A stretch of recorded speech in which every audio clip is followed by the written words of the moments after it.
ভারতের ইতিহাসে 1739 সাল এক ভয়ঙ্কর স্মৃতি হয়ে আছে, কারণ এই সময়ই পারস্যের শাসক নাদির শাহ তার সেনাদল নিয়ে দিল্লির মাটিতে আক্রমণ চালান। আওরঙ্গজেবের মৃত্যুর পর থেকেই মুঘল সাম্রাজ্যের শক্তি দ্রুত হ্রাস পাচ্ছিল। সম্রাটরা দুর্বল হয়ে পড়েছিলেন, প্রাদেশিক গভর্নররা নিজেদের মতো স্বাধীন হতে চাইছিলেন, আর সাম্রাজ্যের ভেতরে রাজনৈতিক অস্থিরতা তৈরি হয়েছিল। এই দুর্বল পরিস্থিতি বিদেশি আক্রমণকারীদের জন্য সুযোগ করে দেয়।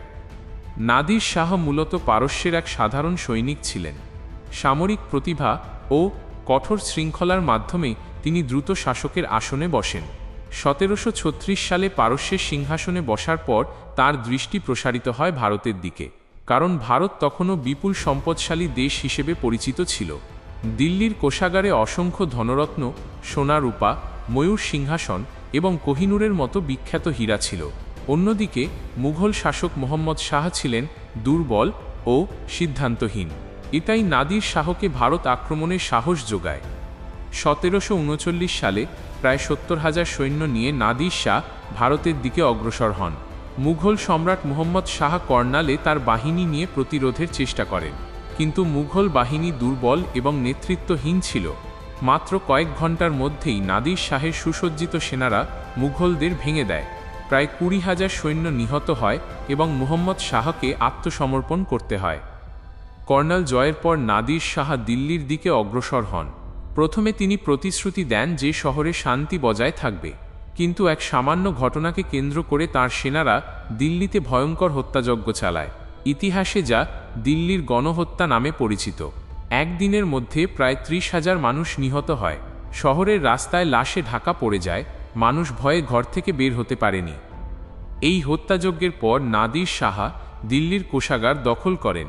তিনি শুধু নগদ অর্থ আর গহনা নেননি, নিয়ে যান ভারতের গর্ব ময়ূর সিংহাসন এবং বিখ্যাত কোহিনূর হীরা। অনুমান করা হয় তিনি প্রায় 700 কোটি রুপির সমপরিমাণ ধনরত্ন পারস্যে নিয়ে গিয়েছিলেন।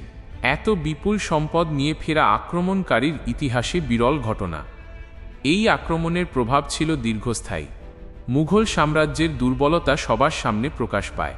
উত্তর ভারতে রাজনৈতিক অরাজকতা শুরু হয়, মারাঠা, শিখ ও আফগানদের উত্থান ঘটে।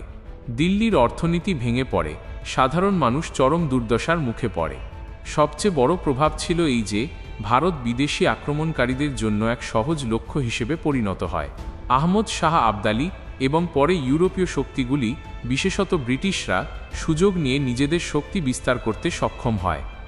নাদির শাহের ভারত আক্রমণ তাই শুধু এক লুণ্ঠনই নয়, এটি ভারতের ইতিহাসে মোড় ঘোরানো ঘটনা।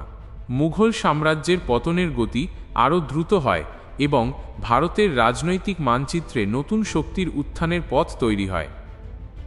ভিডিওটি ভালো লেগে থাকলে লাইক, শেয়ার আর কমেন্ট করতে ভুলবেন না। ইতিহাসের আরও অজানা তথ্য জানতে সাবস্ক্রাইব করুন অ্যামেজিং ফ্যাক্টস অ্যান্ড হিস্ট্রি। আবার দেখা হবে নতুন এক ইতিহাসের গল্প নিয়ে।